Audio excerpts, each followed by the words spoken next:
Hello friends, welcome to my channel Indrani Cooks where I make cooking easy and fun filled. Directly রান্নায় চলে যাচ্ছি। আজকে বানাবো সজনে ফুলের চচ্চড়ি। এই সিজনে সজনে ফুলের চচ্চড়ি বা সজনে ফুল যে কোনো রকমভাবে খাওয়া খুব উপকারী। একটা কড়াই নিলাম, তেল গরম করলাম, কালো জিরে ফোড়ন দিলাম। ফোড়ন যখন হয়ে গেল তার মধ্যে ছোট ছোট করে কেটে রাখা আলু আর মূলো দিয়ে দিলাম।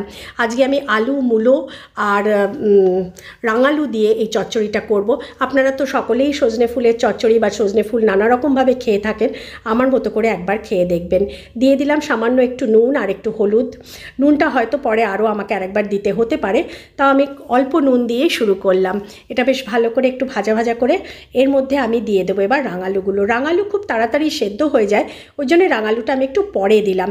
আর এই রান্নাটায় বন্ধুরা এক ফোঁটাও জল পড়বে না।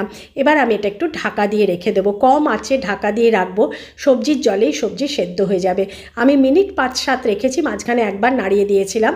আমার সবজি অনেকটাই সেদ্ধ হয়ে এসছে, প্রায় 60%-এর মতন সেদ্ধ হয়ে গেছে। এরপর আমি বাকি প্রসেসটা আপনাদের দেখাচ্ছি। এর মধ্যে দিয়ে দিলাম খুব ভালো করে বেছে ধুয়ে রাখা টাটকা সজনে ফুল। সজনে ফুল খুব ভালো করে বাছবেন এবং ধোবেন বন্ধুরা। এবার এই প্রসেসটা আপনাদের কিন্তু ধৈর্য ধরে অনেকক্ষণ করতে হবে। এটা ভালো করে নাড়িয়ে ভাজবেন, অন্তত মিনিট 5 ভাজবেন মিডিয়াম ফ্লেমে। তারপর ভাজা হয়ে গেলে, পুরোটা ভালো করে মিশে গেলে আমি এর মধ্যে ঢাকা দিয়ে দেবো। ঢাকা দিয়ে আবার এটা আমি 10 মিনিট রাখবো লো মিডিয়াম ফ্লেমে।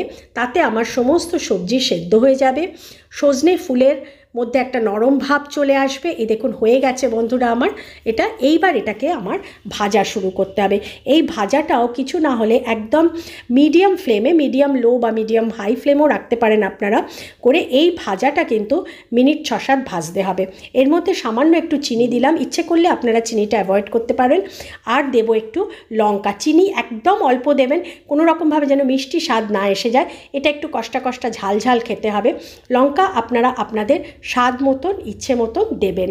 আমি 4-5টা লঙ্কা দিয়েছি। নুনটা একটু টেস্ট করে এই সময় আরেকটু নুন আমি দিয়ে দিলাম। পুরো সবজিটা বসলে তারপর আপনি নুনের আন্দাজটা ভালো করে পাবেন। প্রথম দিকে ওই জন্য নুন একটু অল্প দেওয়াই ভালো। এটা এবার ভালো করে কষাবো আমি। কষিয়ে এবার রান্নাটা সার্ভ করার জন্য রেডি। দেখুন কত সহজে, কত সুন্দর, উপকারী, স্বাস্থ্যকর একটা রান্না অল্প তেলে হয়ে গেল। এটা অবশ্যই গরম ভাতের সঙ্গে ট্রাই করে দেখবেন বন্ধুরা। আমি তো রুটি দিয়েও খাই, আমার ভীষণ ভালো লাগে। কেমন লাগলো অবশ্যই জানাবেন। ভালো থাকবেন, আনন্দে থাকবেন, আমাকে মনে রাখবেন, আর বেশি বেশি করে সাবস্ক্রাইব করবেন আমাকে। Thank you for watching.